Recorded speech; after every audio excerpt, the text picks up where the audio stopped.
Rahmatullah everyone, welcome to Meenah's Ramadan series, and on today's episode we are going to be cooking okra soup, alasepo, and this series is sponsored by Kim Shida Enterprise. Jazakillah khairan sis. Fine, I have my okra here, so I have three different is it shavings that be cut. So I have this one, I used a grater for this one. Then I have this one that is cut into thin circles. I have this one cut into thin circles, and I have this one that is cut into cubes.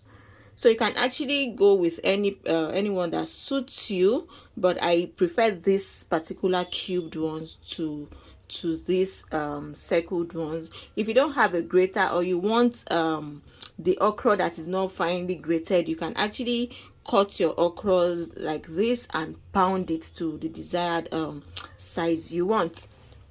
So here I have my ugu leaf. You can use uziza leaves as well. I have my fresh fish and prawns.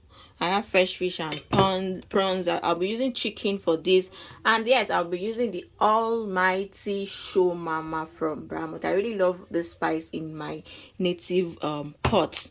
Okay, so like I said, I'll be teaching you how to make okra oilless okra soup, and I'll be explaining how you can make the one with oil and how you can achieve seafood okra. It's all the same process, but just few techniques that are different, and I'm going to be explaining everything. I have my chicken broth. Normally, if you're doing seafood okra, you can actually boil all your proteins together. That's the crab, the snail, the prawns, and every other thing you want to use aside the fish, if you'll be using fish. So if you want to use fish, that is what I want to show you now. So let's assume the chicken I boiled earlier that I've actually removed from this broth.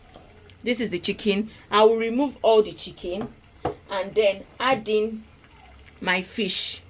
I'll put my fish inside the broth. I want the fish to cook. So because I didn't boil my prawn with the chicken, I'm going to boil it now.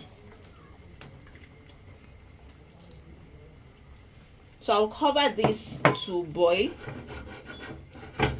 I'll cover this to boil for my fish to cook, and once it is cooked, we'll go in with the other ingredients. I'll show you the outcome once it is boiled.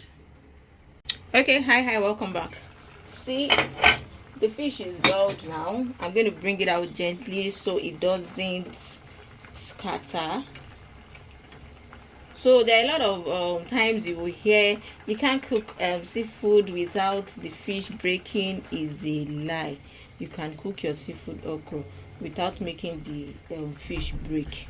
So this is my fish now. I'm going to drop it somewhere, and I'll now go back with the proteins. That's the let's assume you are using goat's meat, whatever you have boiled, whatever stock you have boiled, whatever protein you have boiled for your stock. So you go back with it, and now add all the dry fishes you want to use. If you are using dried fish, palmoil, everything, you now go back with it and allow it to boil for a few minutes as well, just because you want everything to be hot again. So I'll cover this up for like few minutes, allow it boil slightly, and I'll go in, I'll open up. So can you see? Give it a stir, just few seconds for that.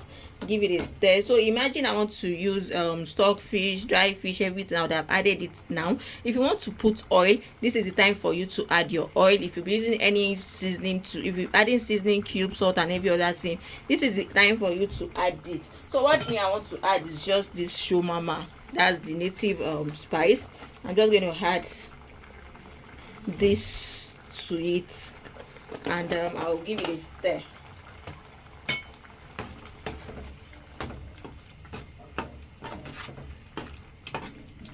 Okay, so now this is okay. I'm now going to add my my okra. So I'm going to be going in with the tiniest sliced one, because the reason why I like adding this cubed one is because I want crunchy okra in my soup. So I'm going to add this. And give it a stir.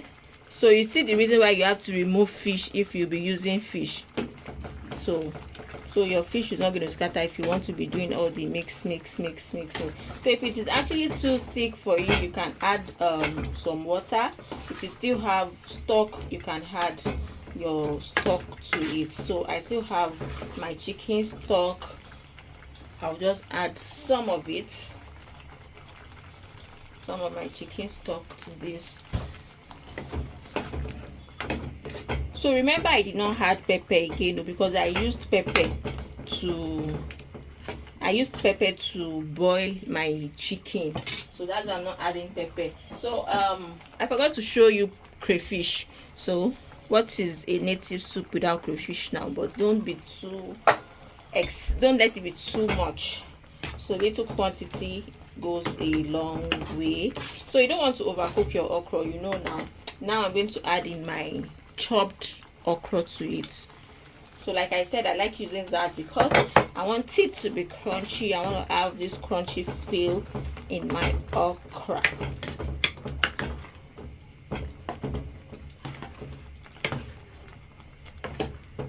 So I like cooking on low heat so that everything is going to be well cooked. So my okra is ready. You don't want to overcook your ila. You understand? So can you see this? So can you see? Now assume it has fish, it has rishi, but then this is actually cool by me. And now I'm going to put my ugu. I'm going to add my ugu leaves. So once this goes in, be ready to turn off the heat. Be ready to turn off the. I'm just going to give this a stir.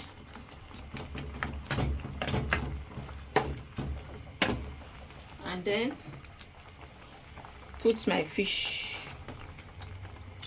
I'll add my fish just because I want you to add the okra feel, and then sprinkle your okra on it, and boom, alasepo is ready. The film. No, look at it now. It's oilless. It's not compulsory you put oil in ila now. Why? Thank you for watching.